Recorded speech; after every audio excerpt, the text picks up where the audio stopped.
ወደ ትሁቱ ሰው ልቡ ወደ ተሰበረው ሰው እመለከታለሁ አለ እግዚአብሔር። ይሄን መስዋዕት ነው የምቀበለው አለ። መዝሙር 51:17 ምናልባት ይሄን ቪዲዮ ቢሹ ሲያስተካክል እንትን ይለዋል ብዬ ተስፋ አደርጋለሁ።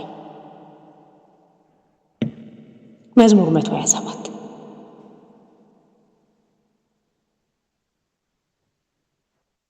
ይቅርታ መዝሙር 51 ይቅርታ መዝሙር 51:17 ማለት ነው።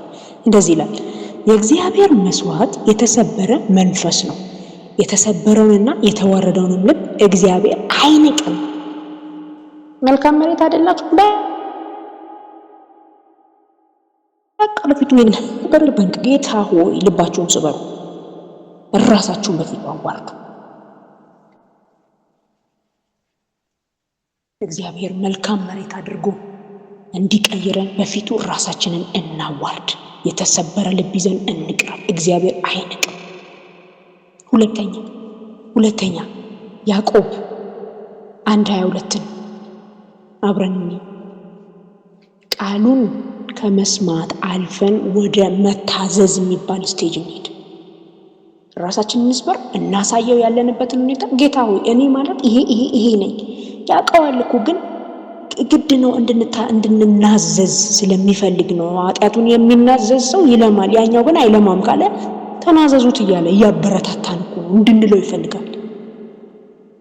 ምን ይላል? ቃሉን የምታደርጉ ሁኑ እንጂ ራሳችሁን እያሳታችሁ የምትሰሙ ብቻ አትሁኑ ብሎ ያዕቆብ መክሮ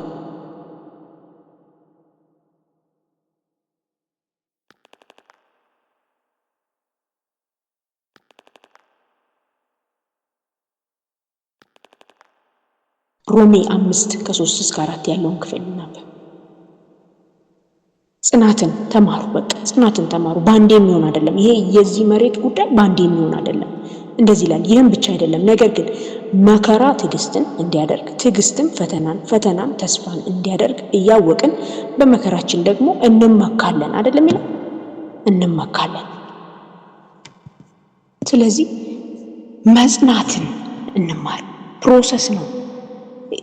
መዳን ነው፣ ድነት ነው። ድነት ኢሚዲየት ነው። አንድ ሰው በክርስቶስ ኢየሱስ አምኖ ይሄን ዓለም ዲናይ ሲያደርግ ኢሚዲየትሊ የእግዚአብሔር ልጅ ይሆናል። ኢሚዲየትሊ። እድገት ግን ፕሮሰስ ነው። አይገርም? እድገት ፕሮሰስ። አሁን አዲስ ልጅ ወልደናል። ያንን ልጅ እንደጸነስኩ በተነገረኝ ደቂቃ ይሄ ልጅ ልጃችን ነው። እስኪወለድ ጠብቀን ነው ልጃችን ነው የምንለው? አይ ሆዴ ውስጥ ነው ያለው አሁን አንልም። እድገቱ ግን ፕሮሰስ ነው። ገና እያደገ ነው ልጅ፣ ገና እያደገ ነው። ስለዚህ በህይወታችሁ በሚያልፉት ነገር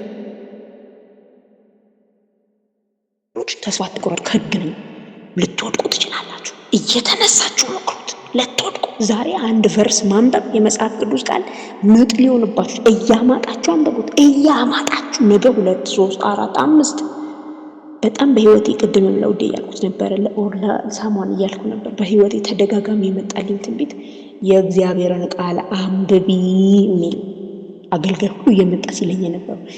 ምንድነው ከእግዚአብሔር ቃል ጋር ያለሽ ጸብ? አንብቢ ይልሻል ጌታ ይል ነበር እየመጡ በፊት በጌታ እያለሁና ላነብ የተነሳው ቀን የሆነች ቨርስ አንብቤ ነበር። እንዲሁ ራንደም እየገለጡ እያቃተኝ እያቃሰል ዛሬ ግን ያው እዚህ ደርሼ እግዚአብሔር ይመስገን። ፕሮሰስ ነው፣ እድገት። ነገ ደግሞ እዚህ ጋር እንደማልገኝ አውቀዋለሁ። ዛሬ የደረሳችሁበት ስፍራ ነገ አትገኙ። በቃ ግን ዲማንድ የሚያደርገው ነገር አለ። አዎ ሌላኛው ነገር ጸሎት አትተው፣ ቃል አትተው፣ ህብረት አትተው። እነዚህ የምታድጉባቸው የምትታረሱባቸው መንገዶች ናቸው። ያርሰዋል ደና አድርጎ ሰውነታችሁን በህብረት ውስጥ ደና አድርጎ በተንተናችሁን አውጥቶ ሰው እየተጠቀመ ምን ነካት ይቺ ሰው እስከምትሉ ድረስ እኔን ደና አድርጎ በቢሽ ወርስ ያደርገኛል። ምን አደርገዋለሁ? እግዚአብሔርን ስለምወድ አረፌ ይታረሳል። በቃ ፍሬ እንድታፈሩ ከፈለጋችሁ በጸሎት በቃል በህብረት ውስጥ ተገኙ። መንፈሳዊ ልማዶችን አትተው፣ ቆዩባቸው፣ ይረዳሉ በጣም። ሌላኛው ፍሬ አትለካኩ። 30 60 100 ልዩነት አለ። በቃ ለቢሹ የተሰጠው የራሱ ነው። ለኔ የተሰጠኝ የራሴ ነው። ለገኔ የተሰጠው ለራሷ፣ ለጽጌረዳ የተሰጠው ለራሷ ነው። ፍሬ አትለካኩ፣ ጸጋ አትለካኩ። እንትና ሲሰብክ እንትና እኮ ሲሰብክ በጣም ይሄ ጸር ነው፣ ባይዘው ቦርቡሮ ነው የሚበላው፣ ክፉ ነው፣ እግዚአብሔር የማይቀበለው።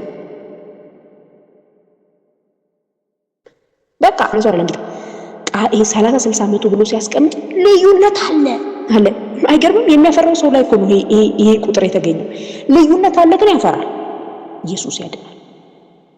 በቃ እግዚአብሔር የዛን ሰው ታማኝነት ብቻ ተመልክቶ ይቀጥላል እንጂ ምን ሆነ ነው እሷ 100 ሆነ አንተ 60 ይሆንከው ማይል አምላክ ነው። አይገርም? ኢየሱስ ይባረክ። በመጨረሻ መንፈስ ቅዱስን ታመኑ። ይሄን ብዬ ነው የምጨርሰው።